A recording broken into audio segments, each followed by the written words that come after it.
Yaorana et Maeva sur ITFM dans votre émission Tahiti Vibes. Alors, ce joli mois de mai, on s'y intéresse souvent parce qu'il y a des fériés, mais c'est surtout le moment où on a le grand plaisir de découvrir nos candidates, au titre tant convoité de Miss Tahiti 2024.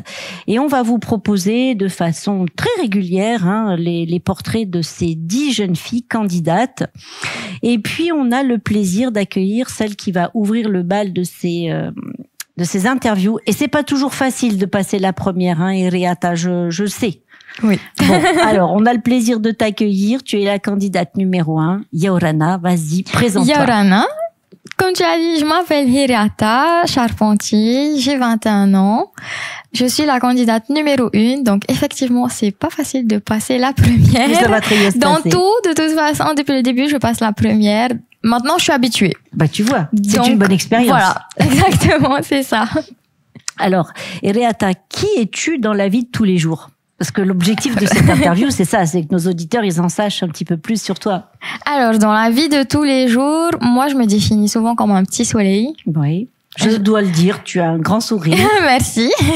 Du coup, et c'est comme ça que mes amis me définissent aussi, comme le petit soleil de leur vie. À chaque fois quand j'arrive à la danse, ça y est, le petit soleil est arrivé, tout va bien. Donc voilà, on me connaît comme ça. On me connaît aussi comme la Henrietta un petit peu têtue parfois, et celle qui a toujours l'humour et qui a toujours le grand sourire. Ça veut dire souvent détermination aussi, non? Oui. Ouais. Oui. Ça se voit dans ton regard. J'ai une très très grande détermination et c'est pour ça que je dis que je suis têtue, parce que quand je veux quelque chose, je le veux à 100% et je fais tout pour l'avoir, je lâche rien tant que je l'ai pas. Et moi, de toute façon, je dis toujours dans la vie, je gagne toujours, parce que quand je ne perds pas, soit j'apprends, ouais, tu avances, soit je gagne. Mais dans tous les cas, dans les deux cas, je gagne. Donc il se passe quelque chose de positif. Exactement. Alors, tu fais quoi? C'est quoi ta situation, on va dire? Enfin, je sais pas, tu es encore étudiante? Tu travailles? Non. Qu'est-ce que tu fais? Alors, je suis plus étudiante. J'ai commencé à travailler très jeune. Et il y a 2 ans à peu près, 1 an et demi presque, je me suis lancée dans l'événementiel. Donc, j'ai ouvert ma patente et maintenant, j'organise des soirées. Je suis officiellement organisatrice événementielle et chef d'entreprise. Eh ben, c'est bien. Dites-moi, t'es contente? Oui, très. Ouais. C'est vraiment une fierté pour moi. Alors justement, ce qui m'intéresse dans ton profil, c'est jeune entrepreneur. Oui. Donc tu es vraiment dans le réel, bien ancré, oui, tout ça. Oui. Et du coup, qu'est-ce qui t'a amené à participer? Parce que là, dans l'imaginaire, un concours, c'est les paillettes, c'est le spectacle. Bon, les gens ne voient pas ce que derrière, il y a déjà 2 mois au compteur de préparation, beaucoup d'investissements personnels. Qu'est-ce qui fait que la jeune entrepreneur que tu es s'est dit, allez, moi je tente l'élection cette année? Alors, moi j'ai toujours été dans tout ce qui est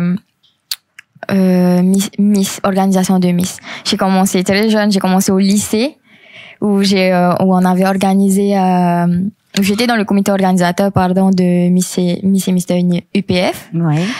Et juste avant ça, au lycée, du coup, c'était Miss et Mister Gauguin. Ouais. Donc j'ai toujours un peu traîné, j'ai toujours volé au-dessus de cet univers-là. Ouais. J'ai été candidate. Ensuite, en 2019, j'ai été candidate pour le Taurua FAA où j'ai été élue 2e dauphine. Puis après est venue Miss et Mister Université. Ouais. Donc j'ai toujours été dans ces comités-là.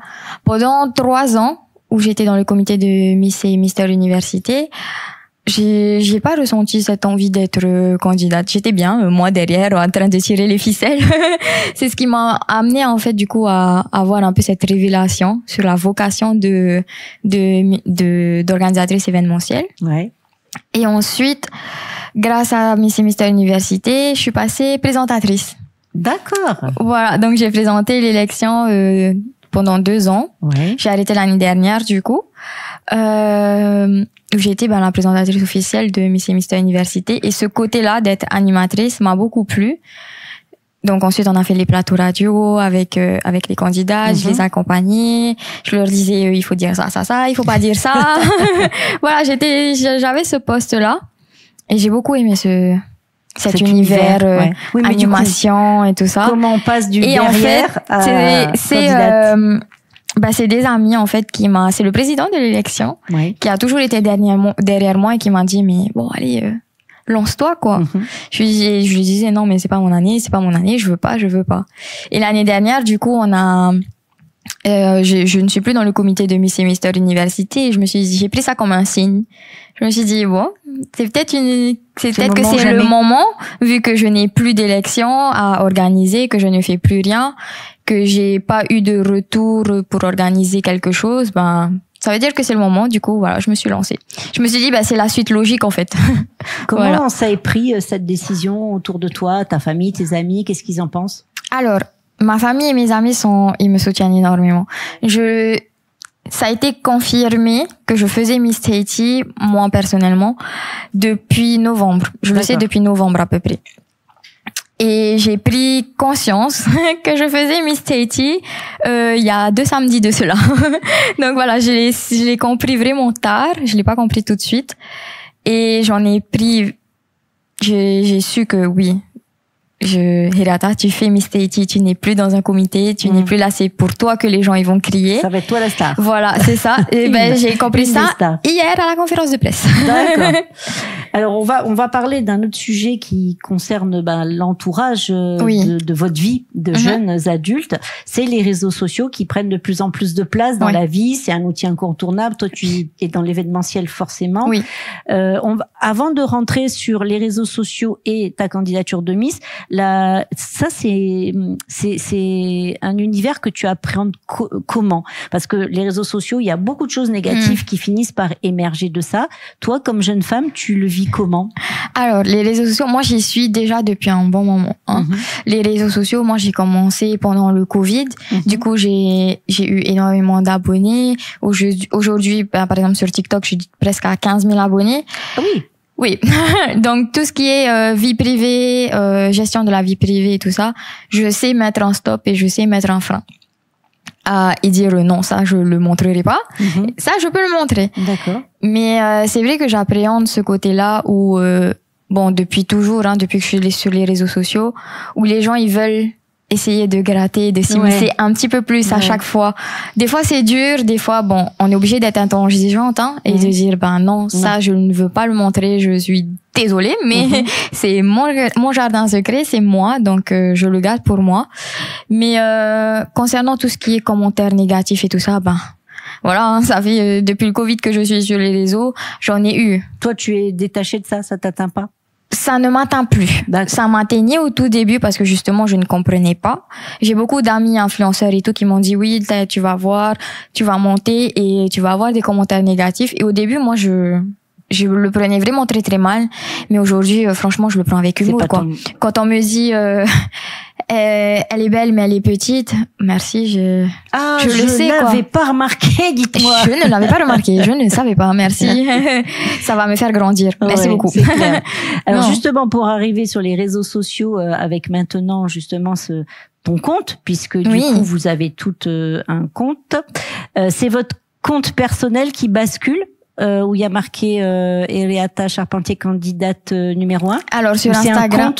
Sur Insta ou sur Insta, sur Insta, non, c'était un compte que j'avais déjà. D'accord. Et donc que j'ai gardé, voilà, j'ai juste basculé dessus. Par contre, pour ma page, c'est ma nouvelle page de Miss Tahiti. Oui, exactement. Qui est 100% que pour ça. Donc n'hésitez pas à vous abonner, franchement. Non, évidemment. Et justement, je voulais savoir parce que les réseaux sociaux, c'est aussi une source d'inspiration. Oui. Parfois bonne, parfois moins bonne. Quand on se prépare justement à ce type de concours, est-ce qu'on va y chercher, toi personnellement, puisque c'est de toi qu'on parle, de l'inspiration? Est-ce qu'il y a des choses que tu te dis ah ouais non ça il vaut mieux pas? Est-ce que ça permet aussi d'acquérir un peu d'expérience? Oui, oui. Miss Tahiti, ça nous permet d'acquérir énormément d'expérience, énormément de savoir aussi, parce que personnellement, il y a des choses que moi par exemple je conseillais à mes entre guillemets ce que j'appelle mes filles quand j'étais dans les comités et quand je les coachais. Que en fait je me rends compte que je le disais mal, je faisais des allusions qui étaient mauvaises en fait, et du coup maintenant je trouve que j'ai pris en maturité sur les élections et sur comment est-ce qu'il faut le faire. Bon. Voilà. Eh ben, écoute, tu vois, on arrive, ça passe vite, hein. Ça passe très vite. Ça passe très Je suis vite. Alors, contente. on a une question sur laquelle il va falloir que tu répondes du coup Dis-moi. de façon rapide. Oh. C'est que souvent, les Miss, quand on vous interviewe, on dit, ah, ouais, alors, quelle est votre cause préférée? Qu'est-ce qui vous tient à Ouais. cœur? Moi, ce que j'aimerais que tu dises, parce que ça en dit beaucoup aussi sur les gens, c'est qu'est-ce que c'est que tu détestes aujourd'hui? Qu'est-ce que c'est qui t'insupporte, on va dire? Qui m'insupporte. Ouais. Oh là. Parce que ça dit beaucoup sur les gens, en fait. Ouais. Je dis, qu'est-ce qui m'insupporte? Il y a très peu de choses. Je dirais les personnes qui sont pas respectueuses. Eh ben voilà, le manque de Voilà. respect, ça, c'est pas mal. Ouais, c'est un truc qui c'est bien. m'énerve vraiment et que je mets un point d'honneur à faire respecter dans mon propre foyer. Très bien. Surtout avec mon petit frère. D'accord. Et ben voilà, écoute, c'est les derniers mots de la fin vont te revenir. À toi de conclure cette émission avec Oui. un petit message à nos auditeurs pour qu'ils votent pour Eh toi. ben, merci à tout le monde de nous avoir écoutés. J'ai été ravie d'être là sur RITI FM. Je suis Charpentier Hirata, la candidate numéro 1. Continuez à me suivre sur mes réseaux sociaux. Et voilà, je vous fais plein de bisous. Maruru, chers Maruru. auditeurs, on va continuer à vous proposer donc les portraits de ces jeunes demoiselles. On a vraiment une belle promotion comme les autres années. Des petits mots pour terminer en disant que le gala, c'est le samedi 25 mai à l'Intercontinental et l'élection, le jour de tous les affrontements, j'adore cette ambiance, ça sera le vendredi 21 juin, toujours dans les jardins de la mairie de Papeete. Prenez soin de vous, soyez heureux et comme me dit Ereata, je déteste l'irrespect, moi aussi. Allez, nana.